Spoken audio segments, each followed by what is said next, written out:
Hey guys, welcome back to the channel.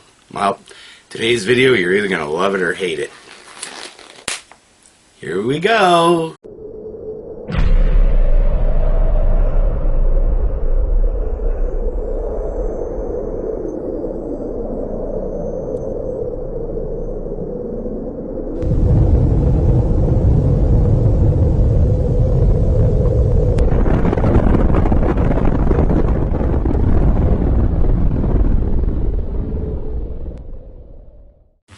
Okay, so a couple of videos back, I was talking about stocking up more meat in my pantry, shelf-stable meats. I was getting a little low on it, and I remember showing you guys this Esta meatballs and potatoes and gravy, and it's one of the most disgusting things I've ever put in my mouth, and that's saying a lot.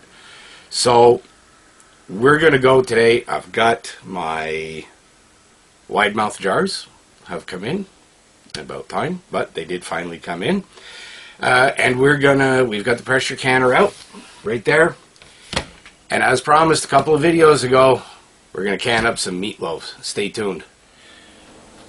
Okay, so we have the meat mixed. I spared you the hassle of having to sit there listening to my recipe and whatnot.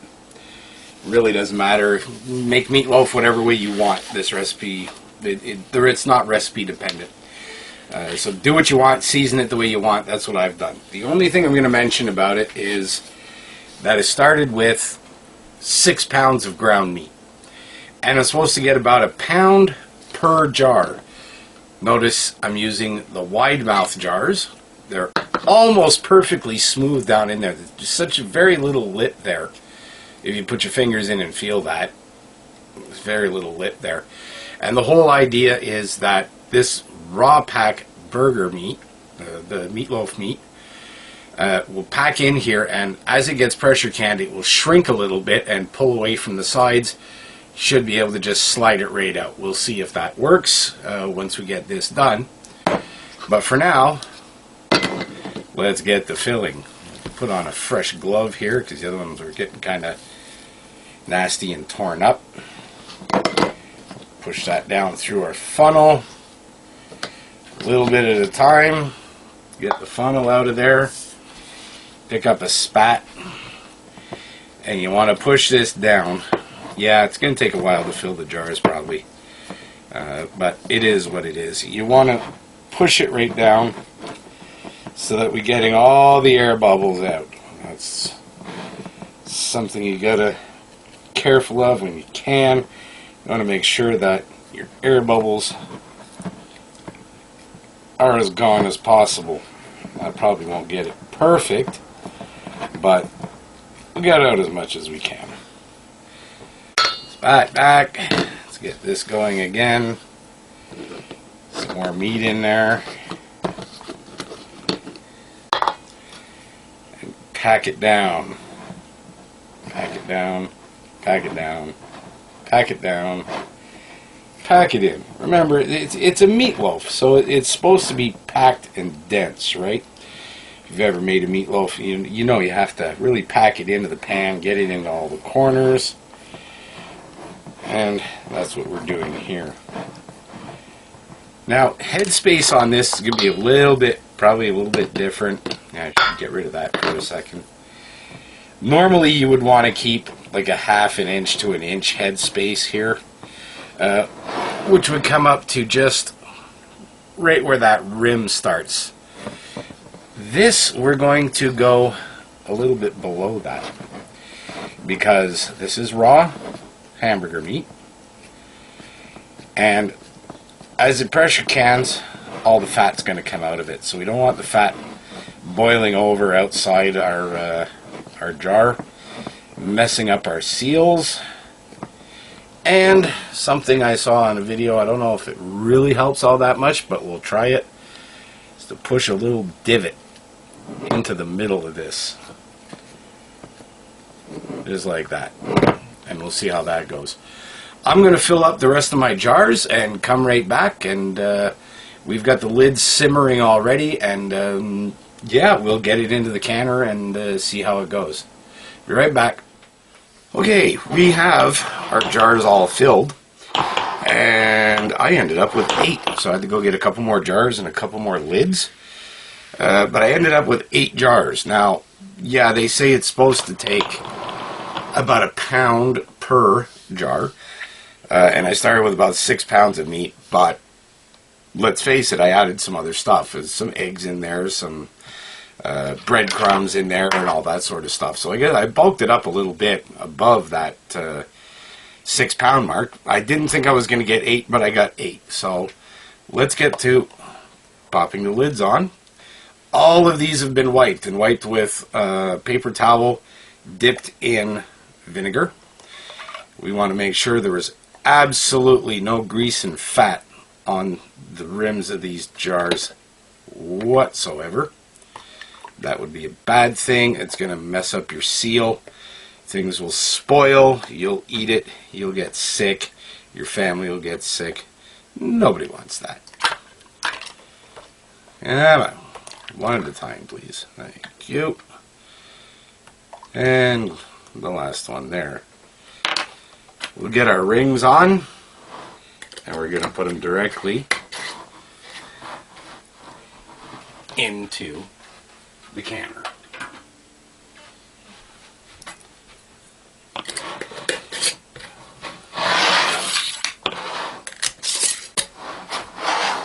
Don't need to clamp them down real tight. I put them onto the finger, give a little extra twist, and that's usually good enough. There, a little twist. On you go. Stops. A little twist. Twist. One last one. All right, let's get them into the canner. Now that we have everything packed up and it's going in, remember this is a cold pack, so don't be heating up your canner water too early, because you don't want to be putting in relatively cold jars. Remember, the meat was refrigerated when we started this, so it was fairly cold. And they flat. There we go. And we wouldn't want to be putting those into boiling hot water. You're going to crack the jars. So I don't preheat when I cold can like that. And there we are. We have 8 cans. 1, 2, 3, 4, 5, 6, 7, and one in the middle is 8. There's 8 jars in the canner ready to go. The heat has been turned on. We're going to put our lid on. Line up our arrows. Find it. There we go. Come on. Completely reverse this line. It should be. There we go. Now, push down, close it up. I've got a fairly new seal on this thing, so it is tighter than tight. But we'll get it closed up. There we go. It's starting to go.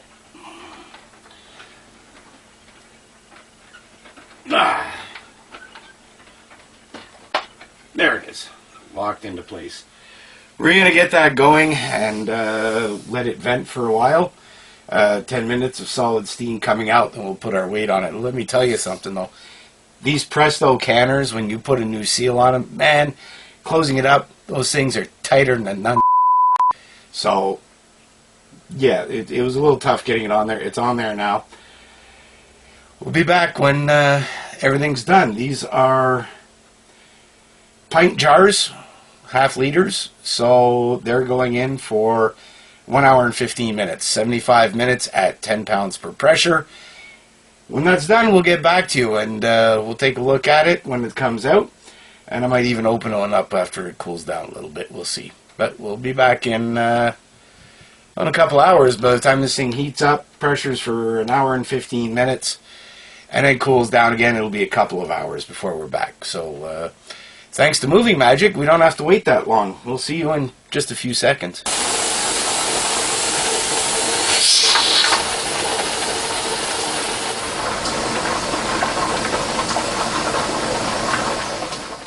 Alright folks, here we go. It's been a while.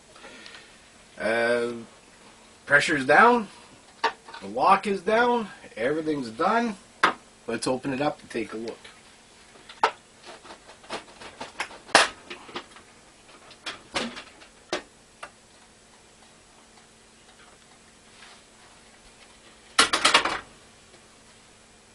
Well, they look like jars.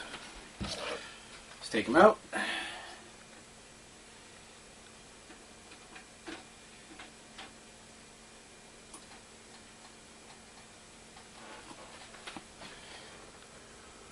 There we go. There's one.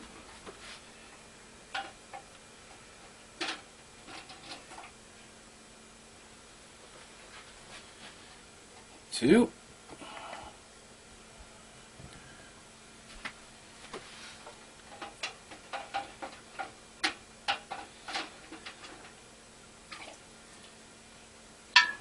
Oh, that one just sealed on me while I was taking it out. Great.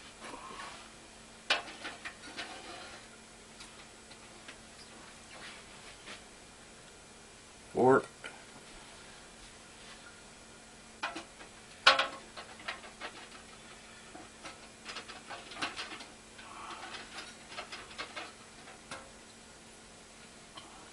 Five.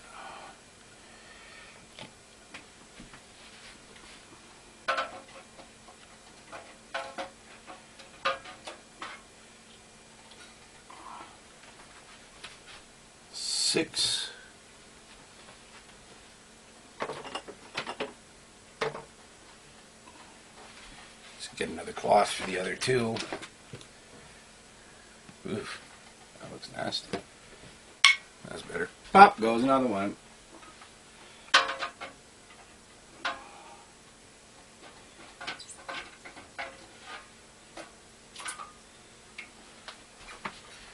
There's number 7.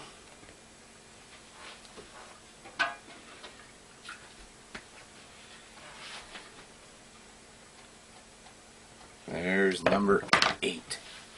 Alright, let me get on the other side of the camera and take a better look at these things.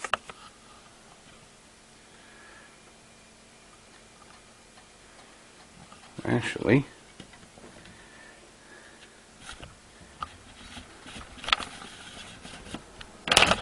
lower the camera down a little bit so you can see them. And let's zoom in. We're going to see them bubbling away. Look at that. Still boiling in the jars. Awesome. 8 meatloafs. Alright, we're going to let these cool for a little bit. Actually, we're going to let these cool for a long time. Look at them. They're still boiling like crazy in the jars. We're going to let them cool. We're going to get back. We'll open one up. We'll sacrifice one.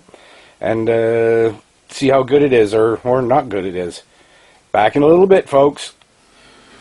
Okay, folks, it's been a couple hours. Let's crack one of these open because I think this one, yeah, this one I think is, it's cool enough. We're going to take this one apart, open it up.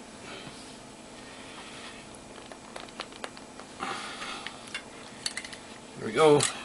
Get the ring off. And we're going to need something to pop that off with. Now, we all know how to check if it's good or not, right? First of all, no movement on that lid. That's great. We take a look at the product right there. No signs of mold. Well, of course not. This is only a couple of hours old, but no sign of mold or decay or anything in the actual jar. Everything looks good. The second sense we're going to pay attention to is hearing. Do we hear the air rushing into this jar when we pull the lid off? I usually like to just put a finger near the top, the back end of a butter knife under the lip of the seal, and lift. And these ones sealed really good. There, we heard it, that of the air rushing in. Take another look. Looks pretty good. Smells like meatloaf. Didn't smell bad. We're going to drain, if you look at all the fat that came off of there, though. Look at all that grease. We're going to drain that off because we don't want that. So we'll go out of frame for a second here, over to the sink. And drain off the grease. Now, let's get the plate back into the frame here. You'll notice it shrank when it cooked in the pressure canner, and it will just plop right out. There's a meatloaf. Now I got a family of 3, so with just under a pound maybe of this in a jar, perfect serving size for a family of 3. Mind my fingers. Cut it into rounds. Just like that. And it's meatloaf. Look at that. Let's give it a taste test. Every time I make something like this, it's a different recipe every time. I don't measure stuff. I just add what I think will be good. And we'll see how it is. Let's taste this one.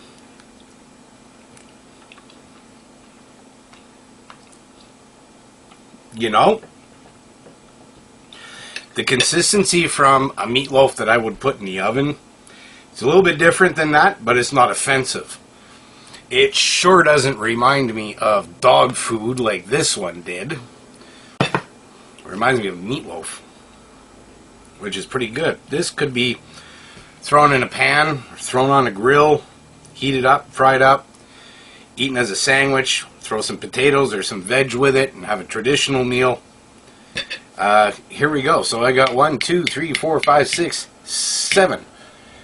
1 week's worth of dinners ready to go. Shelf stable. Awesome looking. Awesome tasting. Tastes great. And there it is. Home canned meatloaf. We're going to be doing more of these, man. Whenever ground beef comes on sale, I'm going to order already some more of these jars. The little pint-sized ones, so that I have them on hand for when ground beef comes on sale. But oh god, this is actually pretty good. I don't know why I waited so long to try this. Yum, real good. Anyways, sorry, I don't want to speak with my mouth full. Be prepared, Canada. It's a tough world out there.